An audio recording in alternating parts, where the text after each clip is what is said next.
आजपासून जवळपास इसवी सन 1414 वर्षापूर्वीची घटना आहे। जबल अल नूर हा सौदी अरेबियाच्या हिजाज प्रदेशातील मक्का जवळचा एक पर्वत आहे। या डोंगरावर हिरा नावाची गुहा आहे। या गुहेमध्ये इस्लामचे शेवटचे पैगंबर हजरत मोहम्मद हे उपासना करत होते। इस्लामिक मान्यतेनुसार हजरत मोहम्मद पैगंबर उपासना करत असताना आकाशातून जिब्राईल नावाचा देवदूत अवतरला। या देवदूताने संपूर्ण मानवजातीला सत्याचा मार्ग दाखवण्यासाठी अल्लाहकडून आलेला संदेश मोहम्मद पैगंबर यांना सांगितला।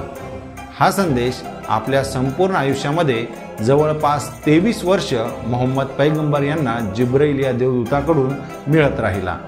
त्यावेळेस मिळणारा संदेश हा फक्त स्मृती म्हणून पाठ करण्यात येत होता। त्यावेळेस पैगंबराकडून मिळणारा संदेश चांबडे, हाडे, दगड अशा विविध साधनांवर लिहिला जात असे। हा संदेश म्हणजेच इस्लामचा पवित्र ग्रंथ कुराण। हा संदेश इस्लामिक कॅलेंडरनुसार 9वा महिना म्हणजेच रमजानमध्ये मिळाला होता। म्हणून रमजान हा शब्द अरेबिक मूळ म्हणजे ज्वलंत उष्णता या शब्दापासून आला आहे। याचा सरळ अर्थ होतो उष्णतेचा महिना। रमजान इस्लाम धर्मातील सर्वात पवित्र महिना आहे। या महिन्यात मुस्लिम बांधव उपवास करतात, प्रार्थना करतात आणि चांगले कृत्य करण्यावर भर देतात। रमजानचा महिना इस्लामिक दिनदर्शिकेनुसार हा 9वा महिना आहे। जगभरातील मुस्लिम हा एक महिना पवित्र म्हणून पाळतात। रमजान महिन्याबद्दल बऱ्याच गोष्टी आहेत ज्या लोकांना माहीत नसतील। या व्हिडिओमध्ये आम्ही रमजानचा इतिहास, रमजानच्या महत्त्वाबद्दल आणि त्याच्याशी संबंधित परंपरा आणि रमजानशी संबंधित काही वस्तुस्थिती यांच्याबद्दल काही माहिती सांगणार आहोत। तुम्ही जर या चॅनलवर नवीन असाल तर आत्ताच आपल्या क्लिअर कट मराठी या यूट्यूब चॅनलला सबस्क्राईब करा। इस्लामिक कॅलेंडर हे मुख्यतः चंद्र कॅलेंडर असल्यामुळे चंद्रावरून या कॅलेंडरच्या महिन्याची सुरुवात ठरते। 9व्या महिन्यामध्ये चंद्रकोर दिसली म्हणजे रमजान महिना सुरू झाला असे इस्लाम धर्म मानतो। इस्लाम धर्मानुसार 5 गोष्टी आहेत या प्रत्येक मुस्लिमांवर बंधनकारक आहेत। यामध्ये देवावर विश्वास ठेवणेच म्हणजे अल्लाहवर विश्वास ठेवणे, जकात म्हणजेच आपल्या कमाईतून 2.5% दान धर्म करणे, आपली परिस्थिती व्यवस्थित असल्यास हज यात्रा करणे, नेहमी नमाज पठण करणे आणि शेवटी रोजा ठेवणे या 5 गोष्टी प्रत्येक मुस्लिमांवर बंधनकारक असतात। यापैकी रमजानमध्ये वेळेवर नमाज पठण करणे आणि यासोबतच महिनाभर उपवास ठेवणे हे सुद्धा फार पुण्याचे मानले जाते। उपवास म्हणजेच रोजा, याचा अर्थ सूर्योदयापासून सूर्यास्तापर्यंत अन्न पाणी टाळणे असा होतो। या काळात धूम्रपान आणि खाण्यापिण्याच्या सवयीवर नियंत्रण ठेवले जाते। उपवास केवळ भौतिक गरजांवर नियंत्रण ठेवण्यासाठी नाही तर आध्यात्मिक विकासासाठी आहे असे इस्लाम मानतो। उपवास केल्याने मन, आत्मा शुद्ध होतो, सहानुभूती वाढते आणि ईश्वराशी जवळीक येण्याची ही एक संधी असते असे इस्लाम धर्म मानतो। असे प्रत्येक धर्मात उपवास ठेवण्याची प्रथा आहेतच। पहाटेपासून सूर्यास्तापर्यंत उपवास करण्याची प्रथा आहे। उपवासाच्या आधी पहाटेच्या जेवणाला सहर म्हणतात तर सूर्यास्ताच्या वेळी उपवास मोडणाऱ्या जेवणाला इफ्तार म्हणतात। अरे हो, इफ्तारवरून एक गोष्ट आठवली की राजकीय पार्टी किंवा राजकीय व्यक्ती हा रमजान महिना आल्यावर आपल्या वोट बँकसाठी इफ्तार पार्टीचे आयोजन करताना आढळतात। यामध्ये नाव घ्यायचे झाल्यास देशात हिंदुत्वाचा चेहरा म्हणून ओळखल्या जाणारे भरपूर व्यक्ती आहेत। देशाचे रक्षा मंत्री राजनाथ सिंग हे सुद्धा मागील काही इफ्तार पार्टीमध्ये दिसले होते। सोनिया गांधी, शरद पवार हे एकत्र पार्टीमध्ये मागील काही काळात दिसले। दिल्लीचे मुख्यमंत्री अरविंद केजरीवाल, महाराष्ट्रामध्ये महाराष्ट्राचे मुख्यमंत्री राहिलेले आणि भारतीय जनता पार्टीचे मजबूत चेहरा देवेंद्र फडणवीस हे सुद्धा एका पार्टीला हजर होते। यावरून प्रत्येक राजकीय पक्ष आणि राजकीय व्यक्ती प्रत्येक धर्माचा आपल्या राजकारणासाठी कसा वापर करायचा याची संधी सोडत नाहीत। असो, आता आपल्या मूळ मुद्द्यावर परत येऊ। रमजानमध्ये अन्नपाणी न घेता सलग 30 दिवस उपवास ठेवावे लागतात।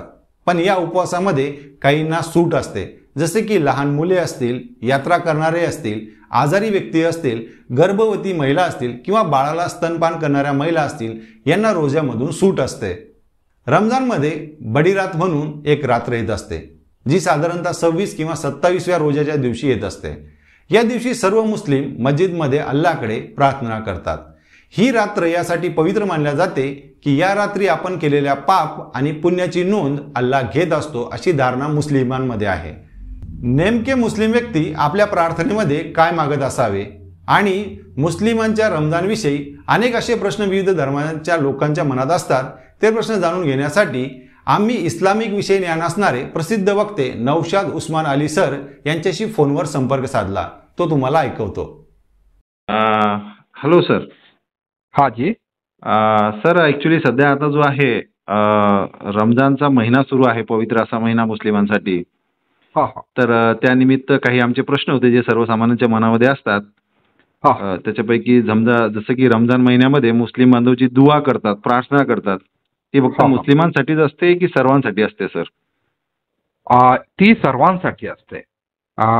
कारण कुराणामध्ये जो परमेश्वराचं अल्लाहचं जे वर्णन आहे ते ओके. रहमतुल्लिल आलमीन आहे.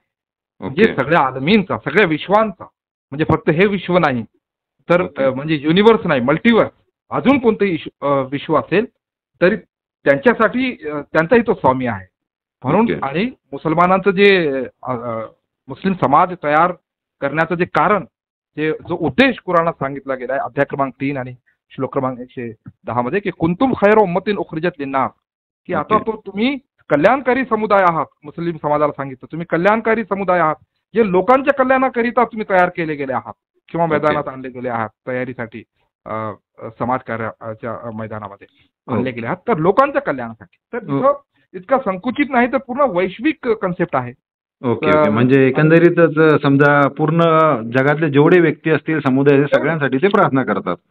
हा, मग भाषावाद नाही, राष्ट्रवाद नाही, प्रांतवाद नाही, जातीवाद नाही, काही नाही, तर विश्वांच्या लोकांसाठी. ओके. ओके. आणि सर दुसरा आमचा एक असा प्रश्न आहे की रमजान महिन्यामध्ये जी काही खरेदी करण्यात येते ती फक्त मुस्लिम व्यापाऱ्याकडूनच खरेदी केली जावी का, असं काही आहे का सर? नाही, असं अजिबात कुठे म्हटलेलं नाहीये आणि ते व्यवहार्य पण नाहीये, शक्य नाहीये. कारण ओके. ग्रामीण भागात, खरं म्हणजे मी ग्रामीण भागातला आलेला, उमरखेडचा प्रॉपर जिल्हा यवतमाळ, ओके. तर नंतर शिफ्ट झालो इकडं.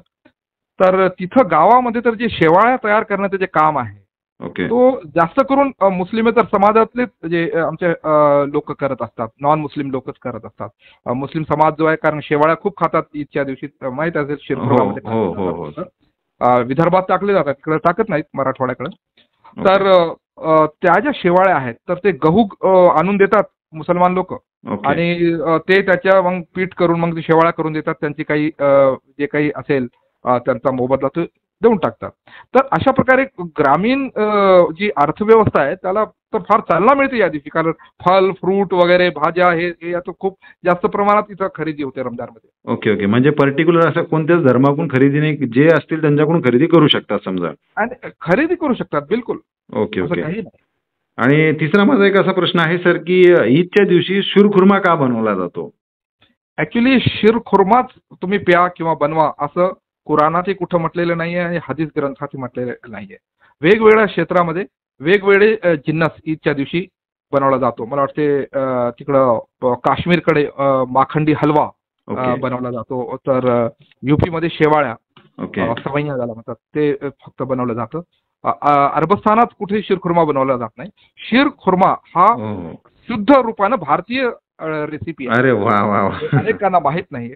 आणि याचं जे आहे ते जे ऐतिहासिक पार्श्वभूमी, हा, एकदा हा. आमचे एक इस्लामिक स्कॉलर आहेत मुजाहिद शेख साहेब, ओके. त्यांनी सांगितलं होते की इथला जो बहुजन समाज आहे ओके. त्या बहुजन समाजानं जे आहे ते पैगंबरी शिकवणीची दीक्षा घेतली होती.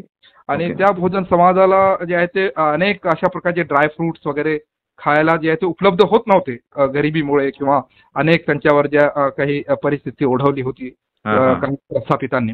तर त्यांनी दीक्षा घेतल्यानंतर त्यांची जी प्रगती झाली, ओके. तर त्यांनी हा तयार केला की जो खुर्मा खाल्ला जात होता, म्हणजे आदरणीय प्रेषित मोहम्मद सल्लल्लाहु अलैहि वसल्लम यांनी सांगितलं की ईदच्या दिवशी किमान गोडधोड खा, किमान एक खुर्मा तरी खा, म्हणजे खजूर, खुर्मा म्हणजे खजूर, ओके. एक खजूर तरी खा, एवढं सांगण्यात आलं.